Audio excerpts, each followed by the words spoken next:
Bonsoir. Alors, je suis reconnaissant de nouveau d'être des vôtres. Je ne suis pas responsable de la chaleur qui s'abat depuis dimanche dernier.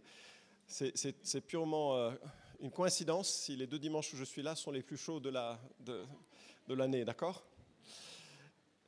Et c'est intéressant que vous ayez choisi de faire ce livre de l'Ecclésiaste. Et pour moi, ça a été une de mes séries favorites. Donc, je suis particulièrement reconnaissant de la réaborder avec vous et puis de terminer ce soir sur ce thème. Et peut-être que vous pourrez vous identifier avec ce moment. J'ai fait du théâtre quand j'étais gamin, adolescent. C'est un théâtre municipal à Villefranche-sur-Saône. Et si vous avez vécu le genre de pression que cela crée, c'est particulier, ce moment où on travaille pendant des jours, souvent des nuits, parce que c'est après l'école et tout ça. Donc c'est de longues soirées, beaucoup de stress, beaucoup de difficultés, parfois des conflits entre les metteurs en scène, les acteurs. Et puis enfin, c'est la première, il y a toute la tension qui est là, qui monte. Et puis c'est la tombée de rideau, et puis tout se... Il y a une tombée de rideau qui est particulière, c'est l'ultime tombée de rideau. Quand on a fait 2-3 représentations, enfin nous bien sûr avec le niveau qu'on avait c'était des centaines, mais quand on avait justement cette ultime tombée de rideau, on savait qu'on allait abandonner ce projet qui nous avait tenus, et là, il y avait un petit peu de mélancolie. Puis on regardait ce qui n'avait pas marché, ce qui avait bien marché. Il y avait toujours ce bilan un petit peu doux amer que l'on faisait. Et bien sûr, ce qui nous attend à tous, c'est une ultime tombée de rideau. C'est-à-dire que le jour vient où nous allons pour de vrai ne plus revivre le lendemain. Je dois être plus précis, c'est le jour vient où nous allons mourir en fait. Et ça, c'est très éclairant vis-à-vis de la vie. Il y a un film, je ne me souviens plus s'il faut le recommander ou pas, parce qu'il y a peut-être des scènes qui sont choquantes, je ne me souviens plus, donc je vous laisserai vraiment avoir le discernement là-dessus. Mais il y a un film qui met en scène 2 personnages qui sont certains de mourir dans les 6 prochains mois, et ils décident de vivre les ultimes expériences qu'ils ont toujours rêvé de vivre avant de mourir, sans plus attendre. Carter Chambers, c'est un mécanicien, Edward Cole, un richissime directeur d'hôpitaux. Ils se retrouvent dans la même chambre d'hôpital. Il leur reste que 6 mois à vivre, 1 an tout au plus. Carter décide d'écrire une liste où il note tout ce qu'il aimerait faire avant sa mort. Et pour lui, sa liste n'a rien de sérieux, mais Edward tombe dessus et le convainc de partir réaliser ses rêves. Et voilà, les 2 compères partirent, faire les choses les plus folles. Et ça montre un peu comment la plupart d'entre ceux qui nous côtoient envisagent la vie. Il faut s'assurer qu'on mette une sorte de check à un certain nombre d'expériences et voilà la réussite de notre existence. Vraiment ? Est-ce que c'est cela, la vie, s'assurer de vivre des choses et puis quand on les a vécues, ça y est, j'y suis arrivé. Et à la fin, on meurt, mais au moins on meurt en ayant réalisé un saut en parachute ou bien en ayant réalisé un voyage en Patagonie ou bien je ne sais pas quels pourraient être vos rêves. C'est ça la vie ?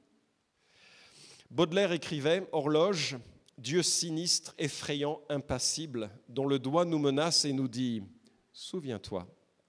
Les vibrantes douleurs dans ton cœur plein d'effroi se planteront bientôt comme dans une cible. Le plaisir vaporeux fuira vers l'horizon, ainsi qu'une sylphide au fond de la coulisse. Chaque instant te dévore un morceau du délice. Souviens-toi que le temps est un joueur avide qui gagne sans tricher, à tout coup, c'est la loi. Le jour décroît, la nuit augmente. Souviens-toi, le gouffre a toujours soif, la clepsydre se vide. Tantôt sonnera l'heure où le divin hasard, où l'auguste vertu, ton épouse encore vierge, où le repentir, même la dernière auberge, à chaque homme accordé pour toute sa saison, où tout te dira « Meurs, vieux lâche, il est trop tard ». Comment on vit quand on sait qu'on va mourir ? Comment on vit quand on sait que ça va relativiser toutes les expériences que l'on peut vivre sur cette terre ? Eh bien, avec ces bonnes nouvelles, je vous propose 3 pistes que nous laisse l'Ecclésiaste dans le dernier et ultime chapitre de ce livre. Alors, c'est vraiment un livre de sagesse, mais un livre de sagesse qui date d'il y a 3000 ans, donc forcément le regard est un petit peu différent de ce que nous pourrions dire, mais les applications sont, je crois, d'une pertinence, et j'imagine vous avez apprécié le sens au milieu du chaos que nous donne cette parole de Salomon. Et donc je vais lire à partir du chapitre 11 et du verset 9, et on va lire jusqu'à la fin du chapitre 12, donc dernier chapitre de ce livre.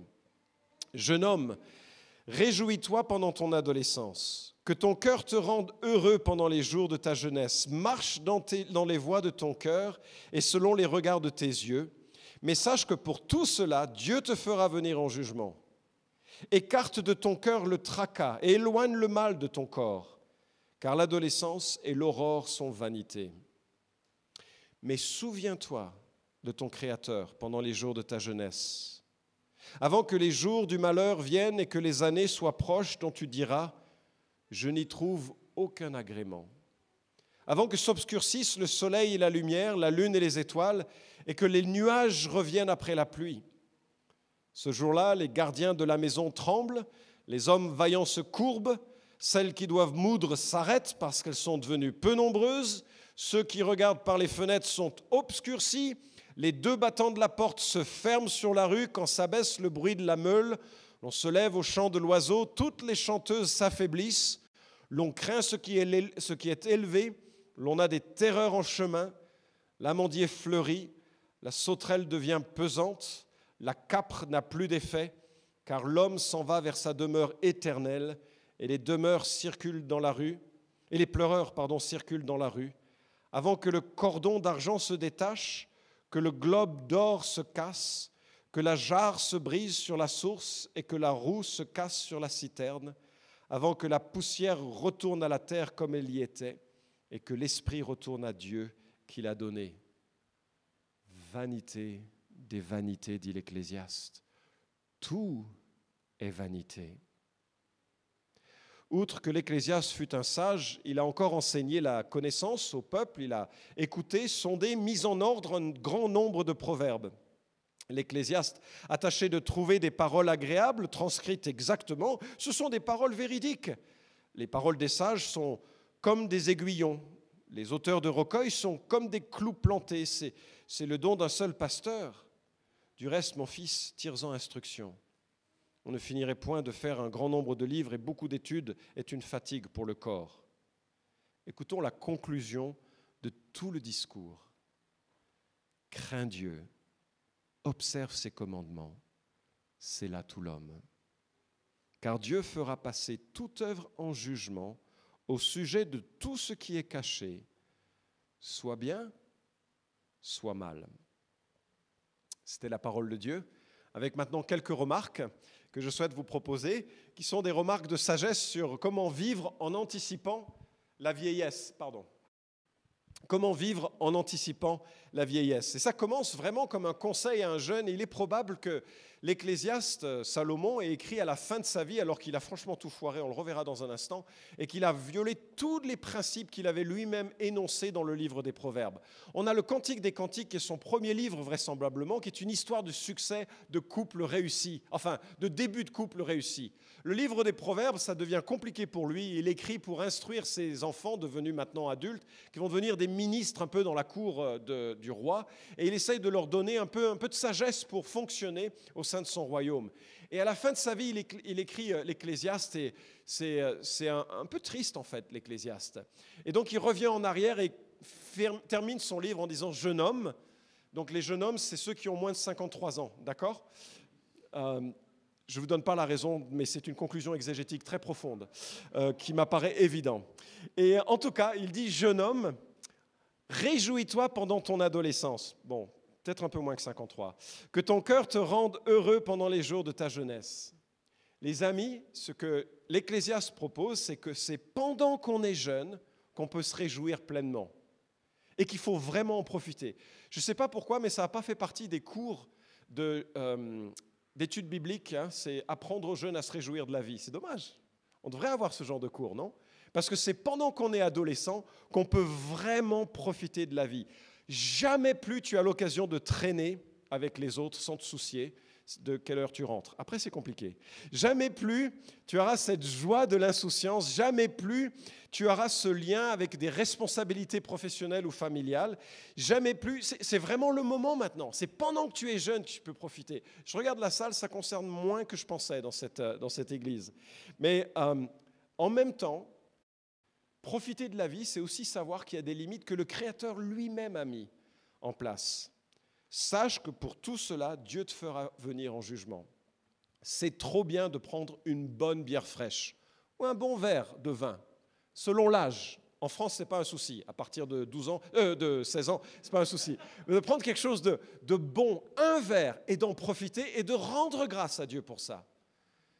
Mais si ça devient 2, 3, 4, 5 verres jusqu'à vomir, souviens-toi que tu es en train de détruire ton corps et que tu n'utilises pas ce que Dieu a donné pour le bien de ceux qu'il a créés à son image. C'est super de développer des amitiés, de courtiser une jeune femme, un jeune homme, honorablement, de passer du temps, de réfléchir devant Dieu à comment Dieu peut éclairer votre relation. Mais si ça devient matière à profit personnel, à manipulation de l'autre, Dieu te fera passer en jugement. C'est-à-dire qu'il faut profiter de la vie en sachant qu'il y a un regard qui est sur nous. Dieu regarde nos vies et les réformateurs avaient l'habitude d'encourager les chrétiens à vivre devant Dieu, vivre devant le visage de Dieu.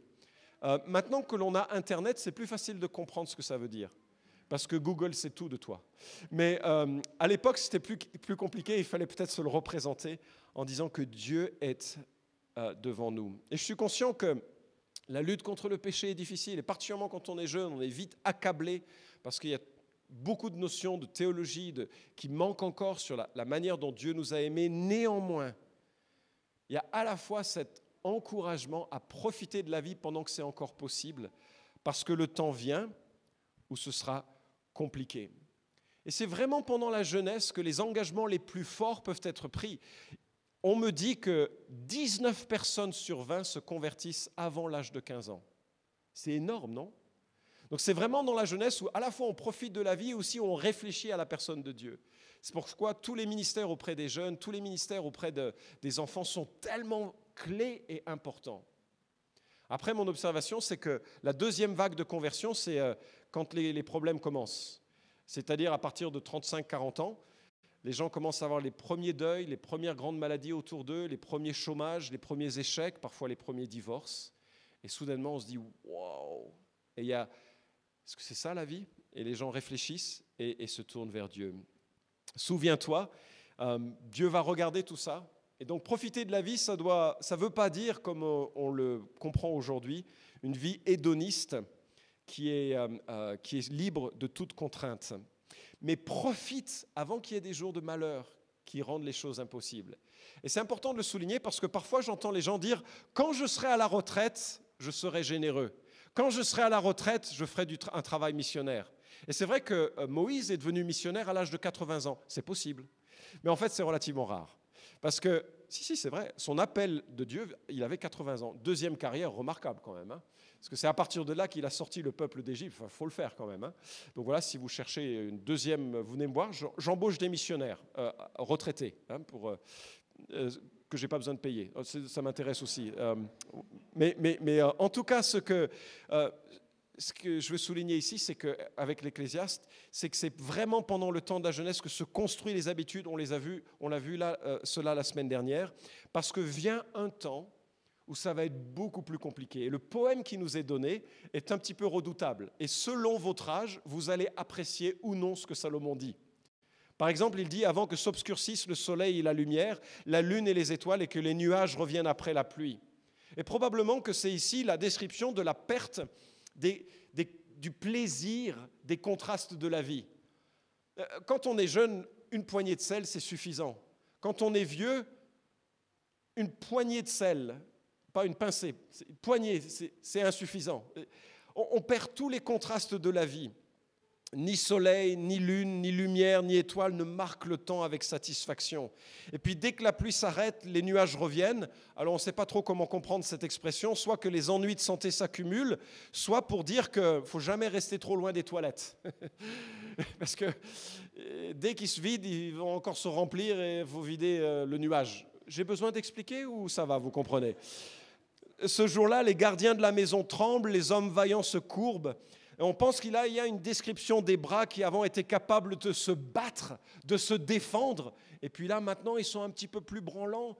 Ils ne sont pas vraiment capables de faire face à l'adversité. Les jambes se courbent. Elles étaient capables de courir, de porter. Mais là, on n'arrive même pas à prendre le Nutella en haut de l'étagère parce qu'il a été caché loin de nous, très haut, loin de toute emprise. Et on perd des centimètres. Celles qui doivent moudre s'arrêtent parce qu'elles sont devenues peu nombreuses. C'est absolument terrible de perdre ses dents, surtout à l'époque. Et alors, j'imagine que le pire, ça doit être de perdre ses dents et d'en garder que 2, mais une de chaque côté. C'est terrible, parce qu'à ce moment-là, on ne peut plus rien mâcher. Et c'est un peu la situation qu'il nous évoque ici. D'ailleurs, je trouve assez abusif les soins que nous font porter les dentistes, parce qu'on est sans dents et on mourra sans dents. Je ne vois pas pourquoi il faut les brosser au milieu, parce que de toute façon... Enfin bref, j'espère qu'il n'y a pas trop de dentistes dans le coin. On ne voit plus trop clairement, la vue s'assombrit, et certains d'entre nous ont commencé à porter des lunettes qui vont devenir de plus en plus épaisses. Et ça va toujours être le problème. Les 2 battantes de la porte se ferment sur la rue quand s'abaisse le bruit de la meule. Les 2 battants, on pense que ce sont les lèvres. Et les amis, quand les lèvres se ferment et qu'il n'y a pas de dents, elles ne se ferment pas, elles se claquent l'une contre l'autre. C'est pas très joli, n'est-ce pas? La vue qui nous est laissée. Il y a un vieux pasteur qui racontait dans un message, non sans humour, que quand il allait se coucher, il était très vieux d'ailleurs lui, il enlevait ses appareils auditifs, il enlevait son dentier, et puis pendant que sa femme mettait des trucs dans les oreilles, enfin, c'était pas très poétique la vieillesse qu'il évoquait. On se lève au chant de l'oiseau, toutes les chanteuses s'affaiblissent. C'est un peu terrible parce que quand enfin on est vieux, qu'on peut dormir, on n'arrive plus à dormir. C'est un peu terrible. On craint ce qui est élevé, on a des terreurs en chemin. Il y a un ami qui vous appelle, tu veux sortir, on va jouer une pétanque. À 18h, mais il fait tard. C'est trop dangereux, on ne sait jamais ce qui va nous arriver en chemin. L'amandier fleurit, probablement une référence à la coloration, ou plutôt la décoloration des cheveux. La sauterelle devient pesante. On ne sait pas trop si c'est une question de savoir porter des fardeaux ou si c'est lié au capre, dont il est dit qu'il n'a pas d'effet. Mais là, ce serait un peu osé comme comparaison. Parce que la capre, dans le Talmud, c'est vu comme un aphrodisiaque.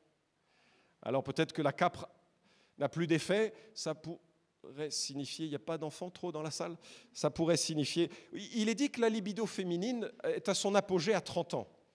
La libido masculine est à son apogée à 20 ans, à 30 ans, à 40 ans, à 50 ans, mais même là, il y a un moment où la capre n'aura plus d'effet. Car l'homme s'en va vers sa demeure éternelle et les pleureurs circulent dans la rue. C'est la mort qui nous attend.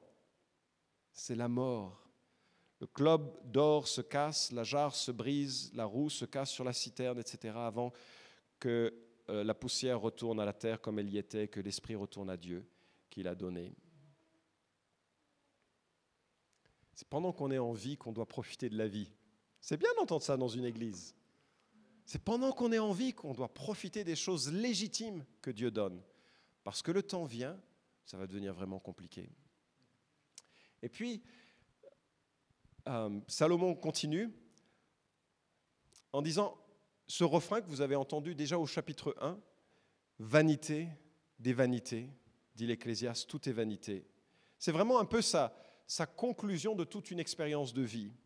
Il a mis en avant le rire et le plaisir, vous avez vu ça avec le chapitre 2, mais en fait, on est aussi triste le lendemain d'une soirée où on a beaucoup ri. Il s'est habitué aux substances à plaisir, comme l'alcool, et il a constaté que c'était une vanité parce qu'il faut encore se lever le matin. Il s'est immergé dans des grands projets. Il avait 185 000 ouvriers qui ont travaillé pendant 13 ans sur le temple et 7 ans pour sa maison. Vanité. Il avait des femmes Ce n'est pas des femmes, c'est un harem, c'est vraiment triste, c'est vraiment le contraire de la pensée de Dieu. 700 femmes, 300 concubines, c'est aberrant et ça a volé son cœur. Je lisais dans mon culte personnel ce matin, ça tombait bien, c'est juste dans le même chapitre de 1 roi où il est dit que ces femmes ont saisi son cœur pour l'éloigner de Dieu. Parce que le péché, quand on lui donne un petit peu trop, il prend plus, il prend plus, il prend plus et il nous emmène vraiment loin, quoi. Le grand truc de la vie qu'il découvre finalement, et c'est la première clé qu'il donne, et que l'on a vu la semaine dernière, c'est que, ou que vous avez vu, c'est un refrain qui est répété 7 fois, c'est combien le vrai bonheur, c'est les petits plaisirs de la vie. C'est manger, c'est boire, c'est les relations familiales et conjugales. Ça, c'est les petits trucs qui font que la vie, elle a de la saveur. Ce n'est pas les grands trucs, ce n'est pas les grandes soirées, ce n'est pas des grandes réalisations. Et Salomon observe que même l'esprit religieux est pétri de fausseté. On peut être une grenouille de bénitier, excusez l'expression, hein, mais une grenouille de bénitier n'est pas heureuse, sauf dans les temps de canicule. La conclusion qu'il tire de l'existence est la suivante: vanité des vanités, c'est traduit parfois par vapeur, buée ou vent. Parfois c'est un sens très figuré, très imagé, parfois c'est lié à la notion de déception, de dérisoire, de lamentable. Tout part en fumée, ou bien tout est futile. Qu'est-ce que ça nous donne, ça? Mais moi, je vous suggère que ce que ça nous donne, c'est pour frimer, c'est de l'hébreu. Ce que ça nous donne, c'est que, et je trouve que c'est drôlement important, nous ne sommes pas la vie que nous menons. Vous voyez ce que je veux dire? On a trop tendance à lier notre identité aux choses que nous faisons, n'est-ce pas? Je dois faire attention que je trouve une certaine satisfaction dans une hyperactivité. Ça, c'est un de mes défauts, un de mes nombreux défauts. Mais mon sens de la vie n'est pas dans cela. Mon sens de la vie doit être ailleurs. Pourquoi? Parce que de toute façon, un jour, je ne serai plus hyperactif. En fait, je serai très immobile jusqu'à la résurrection. Et nous ne sommes pas ce que les gens disent. Nous ne sommes pas nos réussites. Nous ne sommes pas non plus nos échecs. Tout est vanité. Et il doit y avoir une distanciation que je fais consciemment entre ce que je fais et ce que je suis. Mon identité n'est pas liée non plus à ce que j'ai réussi ou pas dans ma vie de famille. C'est un aspect de ma vie, ce n'est pas toute ma vie. Et je trouve que c'est super salutaire et super sain, S-A-I-N, de le réaliser, de dire je fais des choses, je vis des choses, mais ce ne sont que des choses que je vis. Elles sont aussi vaines, même les bonnes, même les belles, même le ministère a son côté de vanité.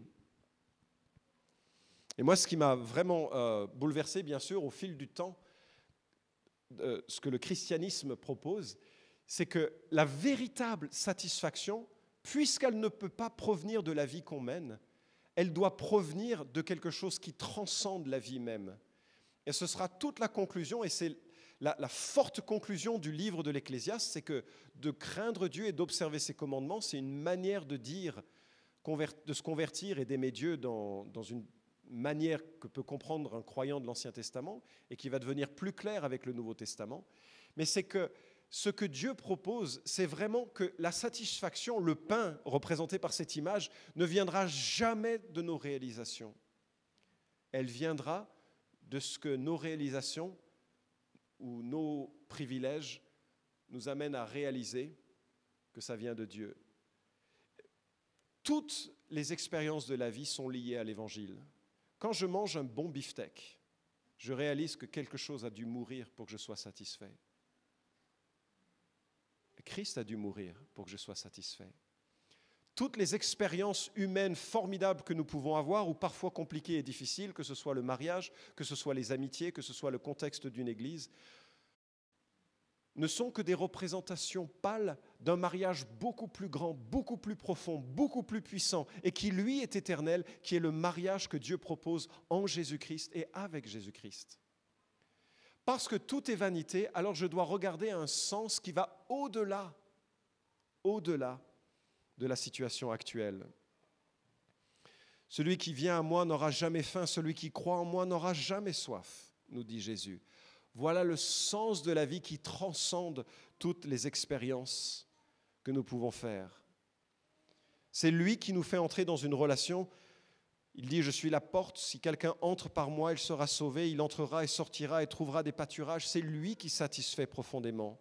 C'est lui qui donne l'abondance, une abondance que aucune vie, même les plus pleines, même les plus riches, ne saurait donner.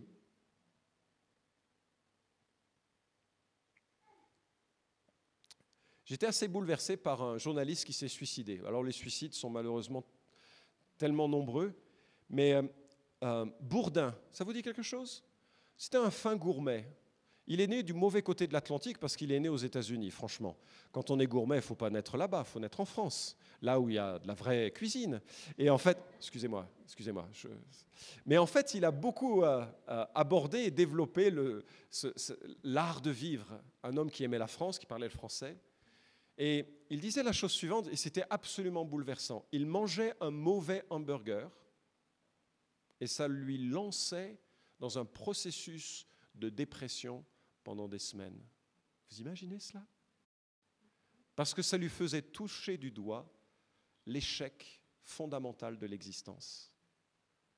Parce qu'en fait, le hamburger, il est juste là pour nous donner faim et soif d'une autre réalité. Le mariage, il est juste là pour nous donner faim et soif d'une autre réalité. L'amitié et toutes les bonnes choses de la vie sont là pour nous rappeler qu'il y a une ambition et un désir plus grand que de se satisfaire des choses de cette terre. Alors il y a une recherche de sagesse à laquelle nous invite l'Ecclésiaste. Et je vous encourage, comme le dit d'ailleurs cet auteur, de lire de bons livres pendant qu'on est capable de les lire. Outre que l'Ecclésiaste fut un sage, il a encore enseigné la connaissance au peuple, il a écouté, sondé, mis en ordre un grand nombre de proverbes. Et 1 Roi chapitre 4 fait l'écho de cette parole, puisqu'il nous est dit que Salomon a prononcé 3000 proverbes, et ses chants sont au nombre de 1005. Il a parlé sur les arbres, depuis le cèdre du Liban jusqu'à l'hysope qui sort du mur. Il a aussi parlé sur les bêtes, sur les oiseaux, sur les reptiles, sur les poissons. On venait de tous les peuples pour entendre la sagesse de Salomon, de la part de tous les rois de la terre qui avaient entendu parler de la sagesse, de sa sagesse. Bien vivre, c'est bien réaliser qu'on va vieillir et qu'on ne pourra pas faire plus tard forcément les choses que l'on peut faire aujourd'hui. C'est maintenant le temps de vivre et d'en profiter. Deuxièmement, c'est chercher cette sagesse qui fait que l'on doit relativiser les jours et rechercher une satisfaction qui est indépendante des situations trop contextuelles de la vie. La santé n'est pas garantie, le bonheur matériel n'est pas garanti, les relations ne sont pas forcément durables, et il y a quelque chose qui doit transcender la situation actuelle. Et puis enfin, et ce sera le dernier point qui conclut un peu cet ensemble de messages sur l'Ecclésiaste, écoutons la conclusion de tout le discours. Il a mis 12 chapitres pour arriver à ce point. Crains Dieu, observe ses commandements, c'est là tout l'homme. Car Dieu fera passer toute œuvre en jugement au sujet de tout ce qui est caché, soit bien, soit mal. Crains Dieu, c'est là tout l'homme. Il y a quelque chose d'assez simple dans ce propos, n'est-ce pas? Alors, craindre Dieu, ça a une connotation un petit peu négative. On a le sentiment que l'on est devant un Dieu que l'on doit craindre. Mais c'est vrai que ça a cet aspect-là, mais c'est aussi une manière de l'Ancien Testament qui évoque le respect que l'on peut avoir vis-à-vis d'une autorité qui est pleine de dignité, de majesté, de sainteté, de seigneurie, qui un jour nous jugera. Hébreux 4,13 nous dit qu'il n'y a aucune créature qui soit invisible devant lui. Tout est mis à nu et terrassé aux yeux de celui à qui nous devons rendre compte. Et Jésus lui-même dit ceci en Matthieu 12,36, je vous le dis, au jour du jugement, les hommes rendront compte de toute parole vaine qu'ils auront proférée. C'est pas effrayant ça? C'est absolument effrayant, je trouve. C'est absolument effrayant. Nous avons peut-être perdu cette perspective de vivre en craignant Dieu. Peut-être on a besoin de renouveler cette image que nous avons d'un Dieu qui est à la fois Père et parce qu'il est Père, est capable de nous reprendre et de nous corriger. D'ailleurs, peut-être vous avez vécu ce temps où, étant devenu un disciple de Jésus-Christ, c'est-à-dire qu'ayant réalisé que vous aviez besoin que Christ couvre vos péchés, peut-être que après cette réalisation, vous avez encore péché une fois. Ça vous est déjà arrivé? peut-être même 2 fois. Et l'une des plus belles preuves que le Saint-Esprit est à l'œuvre en vous, c'est que vous souffrez, non? En tout cas, c'est l'expérience que, hélas, je vis trop et à ma grande honte. Quand le Saint-Esprit vient mettre sa main pour serrer le cœur et dire « cela ne me plaît pas » et qui me ramène vers un Dieu dont les pensées sont justes, bonnes et saines et utiles. Et finalement, c'est vraiment un magnifique équilibre qui nous est donné, je trouve, dans le livre de l'Ecclésiaste. D'un côté, bien vivre à fond et profiter de toutes les bonnes choses que Dieu a créées, avec les limites de ce pourquoi il les a créées. Je trouve que c'est un équilibre formidable et extraordinaire. Sauf que, comme il a été dit dans la première partie de cette animation, la réalité, c'est que il n'y a pas de distinction. Tous sont péchés et sont privés de la gloire de Dieu. Le fait de dire craindre Dieu, ça nous fait pour certains que nous plonger dans la réalité que on n'a pas toujours agi comme on devrait. Et qu'en fait, à la lumière de la parole de Dieu, si nos ambitions et si la réalité de nos cœurs était dévoilée, nous serions probablement embarrassés. Si en plus c'était le cumul de toutes nos années, nous serions encore plus embarrassés. Pas simplement un instantané, mais l'accumulation de toutes les choses qui étaient à l'encontre de Dieu. Alors la bonne nouvelle, que l'Ecclésiaste ne s'est pas encore formulé, parce qu'il manque encore toute la révélation progressive qui suit avec la venue des prophètes, avec la venue de Jésus-Christ, avec ce que les apôtres vont attester. C'est que devant ce Dieu qu'il nous faut craindre, on a vraiment la réalisation que, bien voilà, tous nous avons péché, tous nous sommes privés de la gloire de Dieu.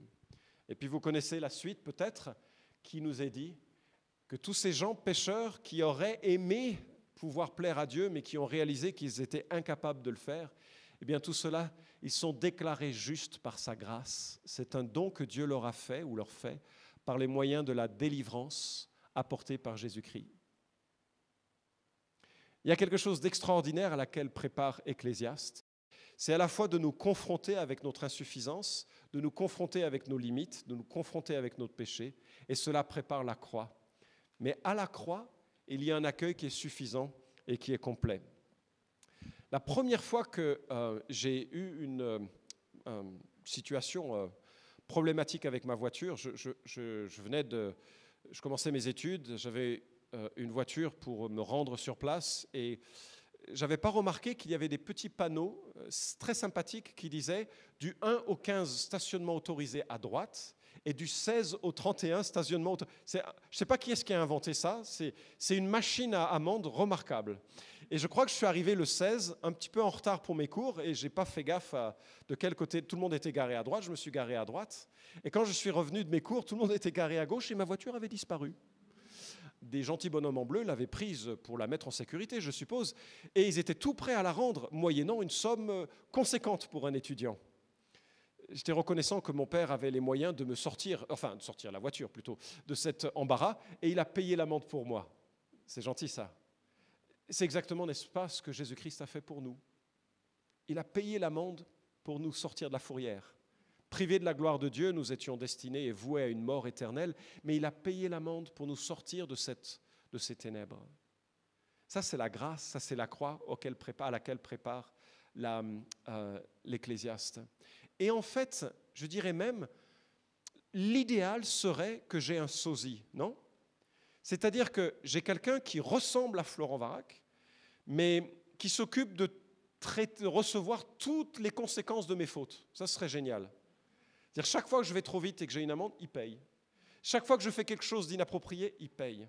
Un sosie qui pourrait aller au tribunal à ma place et qui payerait gentiment, gracieusement pour moi. Ce serait formidable, non ? Je rêve, n'est-ce pas ? Mais n'est-ce pas ça le christianisme ? Dieu est devenu homme pour nous ressembler. Et l'Ecclésiaste prépare à cette réalité qu'en lui, il a absorbé toutes les fautes de notre humanité, toute la mortalité et la faiblesse de nos vies, et il les a absorbées en sa personne. Lui a vécu la vie parfaite que Salomon n'a pas réussi à vivre. Lui a vécu la vie parfaite que moi, je n'arrive pas encore aujourd'hui à vivre. Et à la croix, il me représente pleinement pour que, à la croix, la colère du Père, qui voudrait me juger pour l'ensemble des choses que j'ai pu commettre, se détourne de moi à cause de son amour pour moi et tombe sur Jésus-Christ.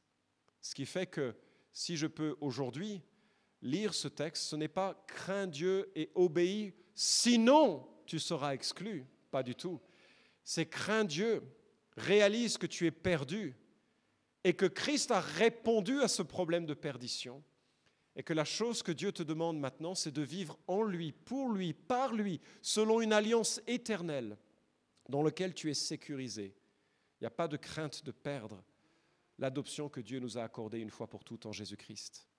Mais de là, d'apprendre à vivre selon lui et pour lui, avec cette double réalité, à la fois de profiter de la vie et deuxièmement, de réaliser que Dieu nous mènera aussi un jour en jugement, non pas par rapport à une perte de salut, mais par rapport à la récompense qu'attendent ceux et celles qui ont aimé Jésus tout au long de leur existence. J'ai été un petit peu plus long que vous avez l'habitude peut-être, mais je m'arrête ici. On prie un instant ?